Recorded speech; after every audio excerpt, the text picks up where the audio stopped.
What if we were all toys and someone was playing with us?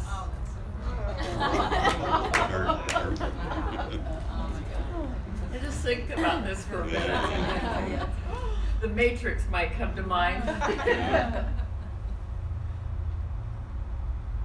And in a moment I'm like, well honey, let's use our imagination, should we? And let's pretend that's happening. And let's pretend that there's two energies that are playing with us. And we can tell who's playing with us by what thoughts are coming in our head. And imagine that there's this one energy that's coming and it's telling you, oh, you're not doing so good. Nobody likes you. You can't play those monkey bars. You can't do that. You should feel bad. Imagine someone's playing with you, and imagine some other energy is playing with you too. And that energy is saying, you're amazing. Look at the sunlight. Look at the fabulous. Go talk to that person and let them know that you care about them. Go ahead, try something new. And imagine, I says, if you've got these two different energies talking to you, what's going to be the energy that you choose to listen to because you're the toy? She looked at me. No idea, I'm sure. But I was having a profound insight. I was having this profound insight really about, you know, in old religion we could say God's talking to you and the still small voice is talking to you and the devil's talking to you, right? We could go there. I prefer to look at this idea of this conditioning, this conditioned self that seems to have run human life. We get stuck in that egoic, separate self, which is the sum result of our genetics and of our conditioning and of all the experiences that we've had that's made up this personality and this ego self. And it's basically, because we're all connected from this old consciousness, it's basically very fear-based. It's a fear-based voice that's happening automatically in us. Now, we've become so accustomed to this voice of fear that we act on it, and the voice of fear is moving us around on this planet and through life automatically. This voice of fear is always finding, we all have our own particular version, but it's pretty much the same. Convincing us we're not quite good enough, or convincing us that things aren't really working out, or convincing us that we live in a world of lack and limitation, and convincing us that there's certain ways that we can cope with life, and convincing us, and its end result is always a thought that leads to separation and fear.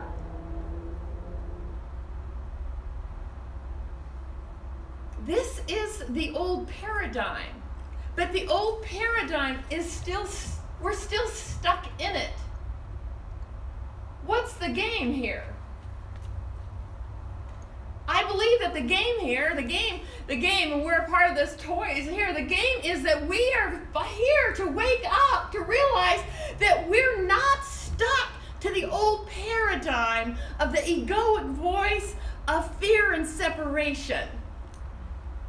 The game here is that we each of us start to have glimpses and waking up. We begin to wake up that I'm not that, but then we're sucked back in that paradigm of fear, lack, limitation, the old earth way, the old three-dimensional way, the old world of separation and limitation.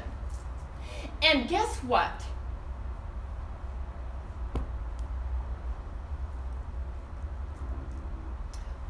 What? Waiting!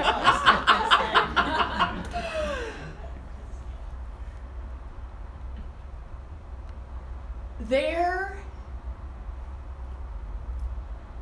is a new game that wants to be known and is knocking on everybody's heart, knocking on their head. There isn't a person in this room that hasn't felt it, maybe for years and maybe for a week. And that is the internal urge that knows that there must be more to life than this. That internal urge, that voice of the higher self, that voice of the higher self that is knocking and saying, follow me. There is another possibility, another reality. We're all connected. There's another possibility that light is true and love is real, that there is an unlimited version of what life can be. There is a new way that we are able to love and do relationships and do work. There is something new. There is a new way for the earth to be. There is a new way to work together where everyone works together, where everyone is included. There is a new higher vibration that wants to be birthed. And at some level, it has already been birthed. At some level, heaven is already on earth. Heaven is already here. This high vibration is already there.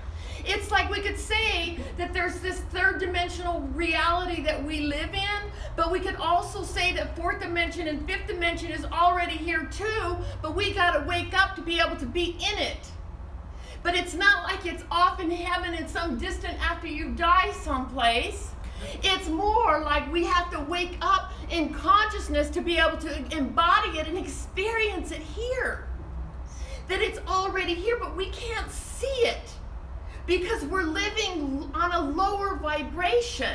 Now, it's nobody's fault. We go in and out of it because of the conditioned self, because of the conditioned mind, because of the historical belief systems for generations and generations and years that have been embodied on this earth. We're all a part of that collective old paradigm that is steeped in fear and separation. So, if there's two things, at least, probably more, in a world of unlimited possibilities, but let's just use two. If there's two things happening, right? Like if there's fear happening and this reality of fear happening, and at the same time there's this dimension of love where things work out, where like we're connected, where the answers that we need are there, the people that we need are there, and that we're supposed to feel happy, and that that our happiness and our love and our well-being and our support and our supply is there. And if this is all full, complete, this love, and if this paradigm of fear and separation is all there too, which do you choose?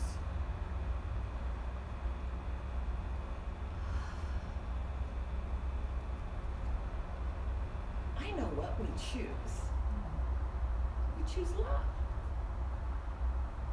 We do. Right? The fact is, we do choose that. But our old conditioning just operates. Unconsciously and unconsciously, that old conditioning is choosing fear and lack and limitation, all those things that cause us to suffer. And here we are on the conscious evolutionary pathway. In other words, we're consciously trying, right? We're consciously we're trying, and we're becoming more aware of what's going on, and we're waking up to realize I get a glimpse of this spiritual reality, and then I fall back into forgetfulness, and it hurts, and it's uncomfortable. And we become aware of the difference.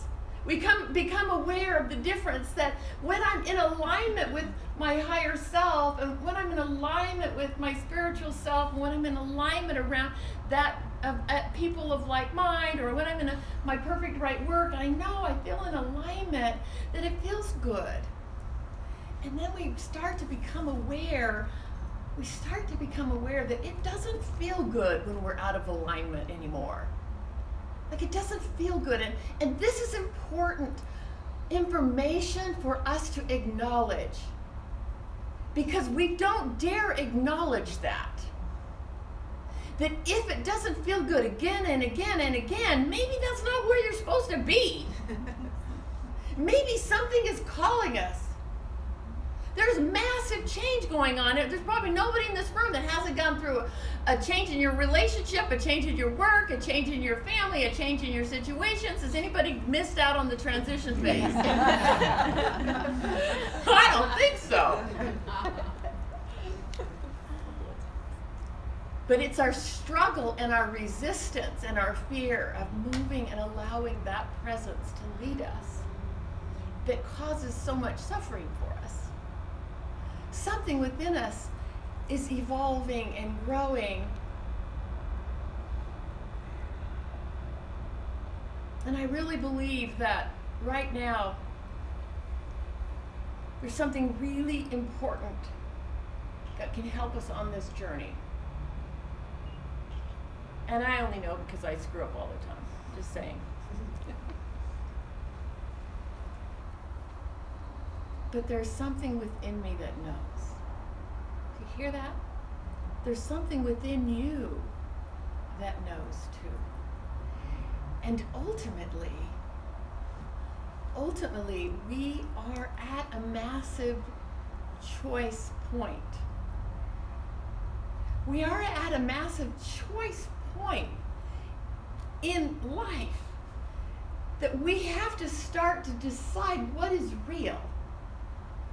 And where will I put my attention? What is real, and where will I put my attention? I look at this idea of going up.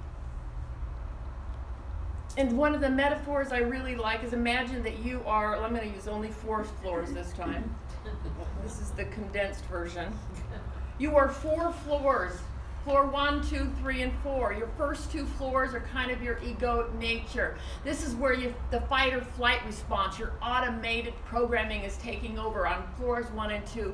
And it's usually represented with emotions down like a flight emotion, a hopelessness and a depression and a sadness, and I can't cope, and I'm running from life and avoiding, or maybe I'm running into addiction and I'm running. And then there's like the next second floor was where it's a lot more egoic. I gotta be right, I know what I'm doing, I'm gonna force my way through life, and yes, yes, yes. And then, so that represents kind of this old way of being. This is how life has worked on the planet. Life has worked this way on the planet. We, trying to eat and have mates and stay alive, and we're constantly operating out of fight or flight when any of that's challenged. But that's the old egoic consciousness. The new consciousness is a more expanded consciousness based upon this idea that there's one power, one presence, one universal wisdom, one infinite love. Call it God, call it spirit, call it universal consciousness, call it wisdom, call it life, whatever you call it. It is much more than we can even comprehend, and we begin to realize that it is actually the truth of who we are. That little separate self and all this world, that it is not the truth. That who is true is this light, this wisdom, this joy, this presence, and it is even grander than we can even imagine. And we are here to continually let go of this old programming and choose to know this again and again. And the choice, we are completely supported. We are completely supported in a massive wave of up-leveled consciousness now. We are so completely supported. There's so much higher vibration stuff out there lifting us up if we just go with it. But we are still faced with our old conditioning. We are still faced with the connection to the old egoic world.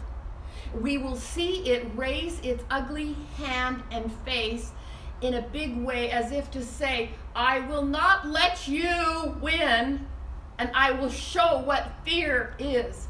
And the problem with fear, when every time we buy into it, is fear breeds on more fear. If we want to stop fear, we must turn from the fear and look at the light, because our looking towards the fear is keeping it alive.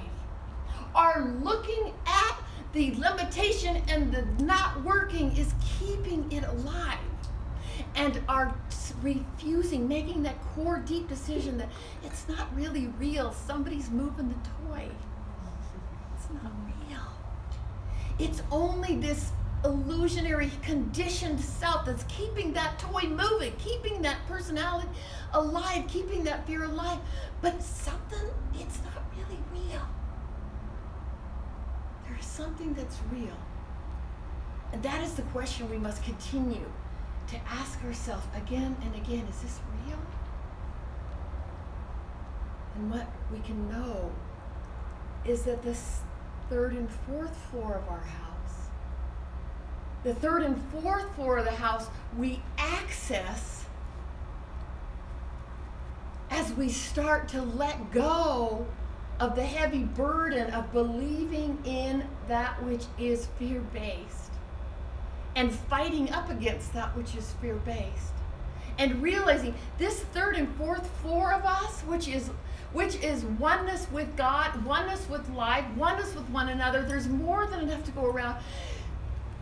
Feelings of peace and joy for no reason, that it's just there.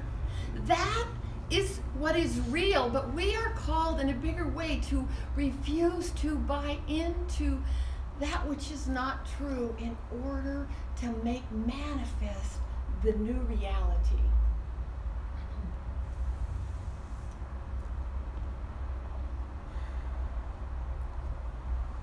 The new reality is accessed through our daily choice to tune into it. That's why we meditate, right? Meditation is the simple practice of turning away from this conditioned self to reality. That's why we go out in nature, where we can connect to that which is real and feel that voice. That's why we practice mindfulness, or just to be present in the moment. Because the world of our conditioning and our issues and our falsehood and our things that we got from our mother and our father and our ancestors and all this stuff is so loud. But it's not the truth.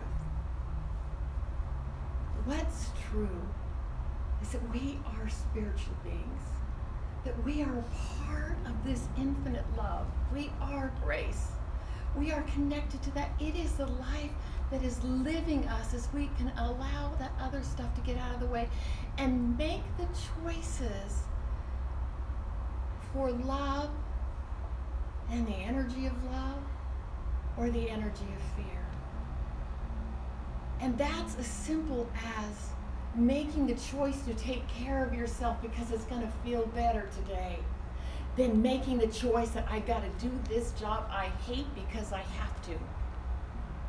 It's going to require us to make scary choices again and again. It's like the person that has to make that decision, that choice, to go away from that which there's no longer any alignment with whatsoever, and to make a scary choice to go in the direction of what there is alignment with and what there is attunement with. But there is no spiritual awakening, and there's no moving into that without letting go of the familiar and of letting go of the old and listening to the core voice of that which is real. And this is what I know for sure. That voice that is real, that life that is real, will not lead you astray. It won't always be shining roses. It won't always feel good because we're in a transformational process, and it's not always comfortable in a spiritual transformational process where all this stuff is coming up to be healed and released. I know that. But we can trust that that part of us that's living alive upstairs on the 3rd and 4th floor is not sleeping.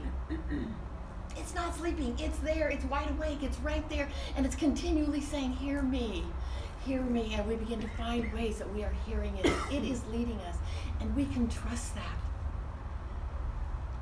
In every moment, there is an opportunity to go up. Even one floor. Even one little thought. That at any moment we can go something like, I don't want to try that. Doesn't feel scary to me. I may not want to, but I can trust. In any little way that we can just turn one thought and just move it just a little bit into a higher vibration. That we go little by little by little in higher vibrational thoughts, higher vibrational things, higher vibrational foods, higher vibrational friendships, higher vibrational activities. That if just a little bit we start making those choices for higher vibrational thoughts, actions, words, people, we begin to find out that we start living on a higher vibration. And don't worry, if the world gets chaotic, it's okay, because we are birthing something new. And it is up to all of us to see and choose which voice we're going to listen to, the voice of love or the voice of the conditioning. Take a breath.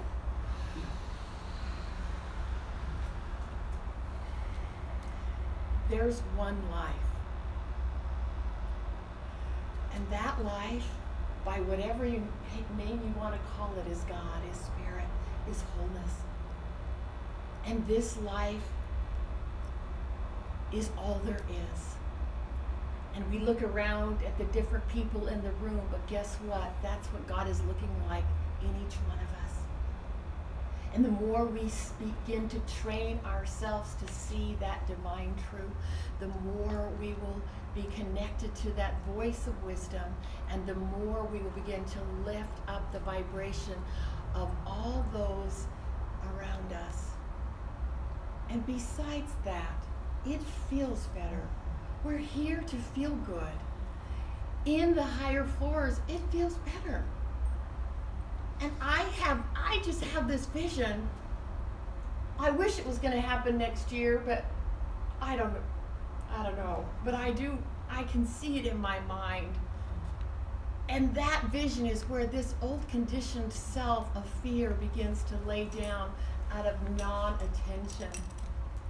Not just for me, for everybody. And then enough of us that we step into the new earth, which is already created. And we step into that, and we can stop wasting so much time on the fight and start living and creating and enjoying and prospering and serving and creating tons of art and beauty and wonderful things and finding new ways to expand and express when we're not living from that old, separate, conditioned voice of fear. So as we end the conversation, I guess it wasn't much of a conversation since I did all the talking. Just the way I like it.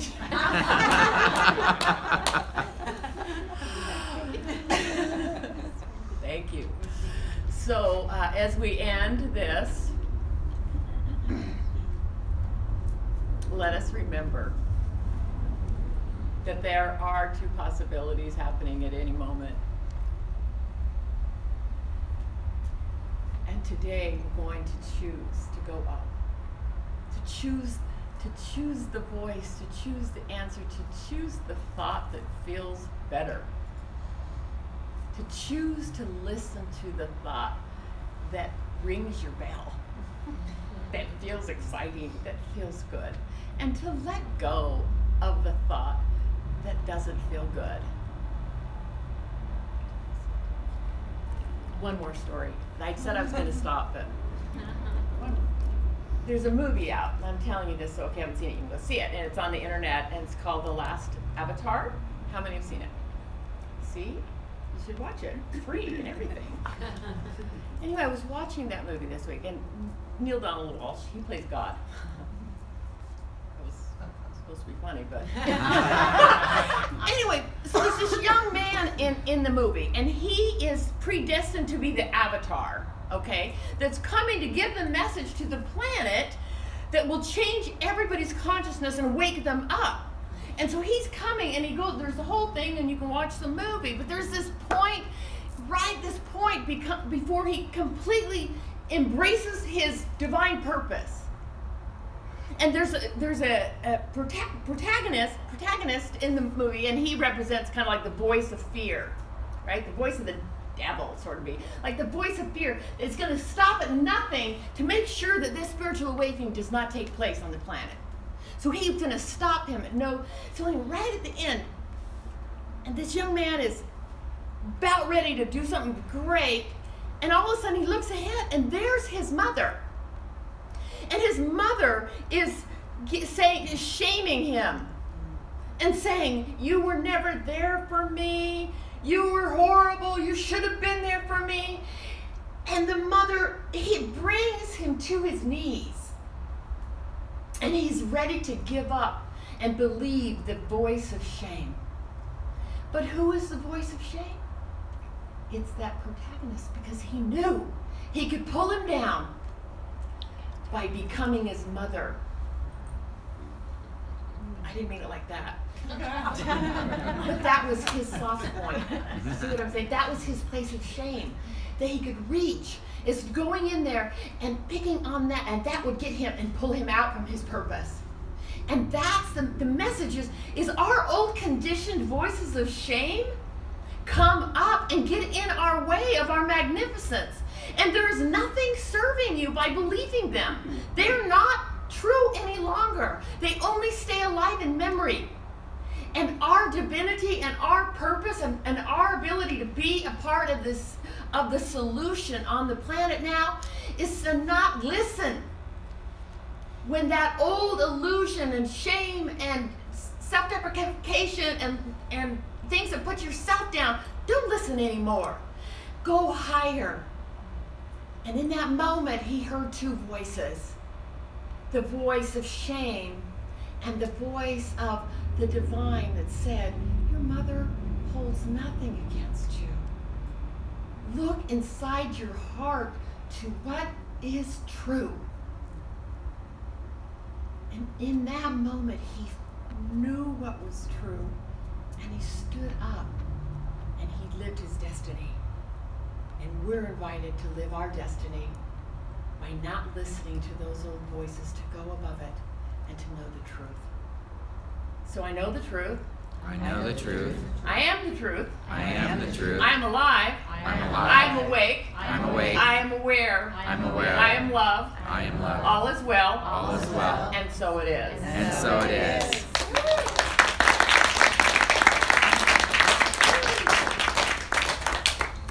Thank you.